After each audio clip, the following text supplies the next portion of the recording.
মাত্র 500 টাকায়। কিভাবে আপনারা খৈয়াছড়া ঝর্ণাতে যাবেন সেটাই আজকের ভিডিওতে দেখাবো আপনাদেরকে। তো চলুন লেটস স্টার্ট। ঢাকা কমলাপুর থেকে রাত 11:30 ট্রেন, চট্টগ্রাম মেল ট্রেন। এই ট্রেনের টিকিট মাত্র 130 টাকা দিয়ে আপনারা ডাইরেক্ট সীতাকুণ্ড বাজার নামতে পারেন। তো আমি গিয়েছিলাম ট্রেনের ছাদে করে। আপনারা যদি ট্রেনের ছাদে যান টিকিট লাগবে না, কিন্তু এতে রিস্ক আছে। ট্রেনের ছাদে না যাওয়াটাই ভালো, বাকিটা আপনাদের ব্যক্তিগত বিষয়, কিন্তু ট্রেনের ছাদে বসে যাওয়ার মজাই আলাদা। তো চলেন দেখ আমাদের ট্রেন জার্নিটা কেমন ছিল।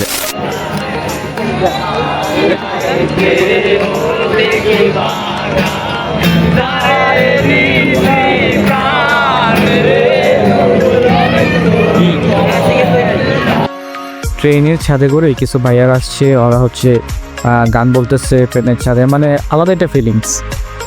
বৃষ্টি পড়তেছে, আমরা মাত্র উঠলাম আখাউড়া। ওই যে আখাউড়া জংশন লেখা, আখাউড়া। এই চট্টগ্রাম মেল ট্রেনটি প্রায় 6 থেকে 7টা স্টেশন দ্বারা, আর এই ট্রেন দিয়ে কমলাপুর থেকে সীতাকুণ্ড আসতে সময় লাগে 7 থেকে 8 ঘন্টা।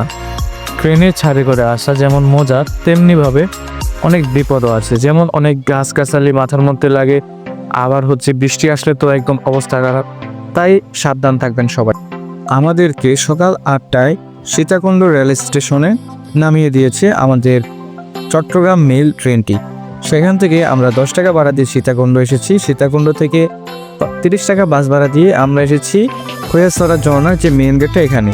আর মেন গেট থেকে 20 টাকা ভাড়া লাগে। 20 টাকা ভাড়ায় ডাইরেক্ট যেই হচ্ছে খৈয়াছড়া ঝর্ণার যে মেন প্লেসটা, ওইখানে আসা যায়।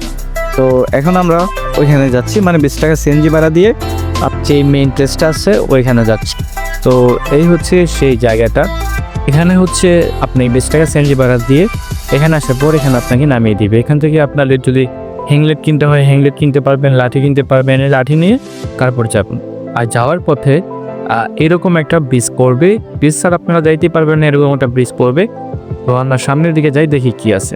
যে হোটেল দেখতেছেন, এই হোটেলের মধ্যে যদি কিছু খান তাহলে হচ্ছে আপনাদের ব্যাগ বা যাবতীয় যেই জিনিসগুলো আছে এগুলো রাখতে পারবেন যদি কিছু খান এই হোটেল থেকে। এখানে আরও আশেপাশে আরও হোটেল পাবেন, সবগুলো হোটেলই এইরকম, মানে কিছু যদি খান তাহলে হচ্ছে আপনার ব্যাগ জুতা রাখতে পারবেন। তো গাইস, আমরা হচ্ছে পাহাড়ে উঠতেছি, আর সবাই হচ্ছে জুতা খুইলা হ্যাংলেট করছে, আর আমরা একমাত্র বান্দা যারা হচ্ছে শু করছি। ঠিক আছে, দেখাচ্ছি আপনাদের। তো এই যে দেখেন, আর আমাদের সজীব ভাই যাইতে থাকি গন্তব্যস্থলে, দেখি কতটুকু ঠিক আছে। আমরা হচ্ছে লেবুর শরবত খাওয়ার জন্য এখানে আসছি, আর লেবুর শরবত খাই। মুরগিটা ছেড়ে দাও, তাহলে তো আরো ভালো হবে। হ্যাঁ 3টা খাবেন, নেন ছেড়ে দাও, তাহলে আরো ভালো হবে। ছাড়বেন না, এই ছেড়ে দিয়েছি। হ্যাঁ তুমি ধরে রাখো, একবারে ছাড়ো না। কিউট গার্ল, কেউ ছাড়া থাকে না, না কিউট বয়।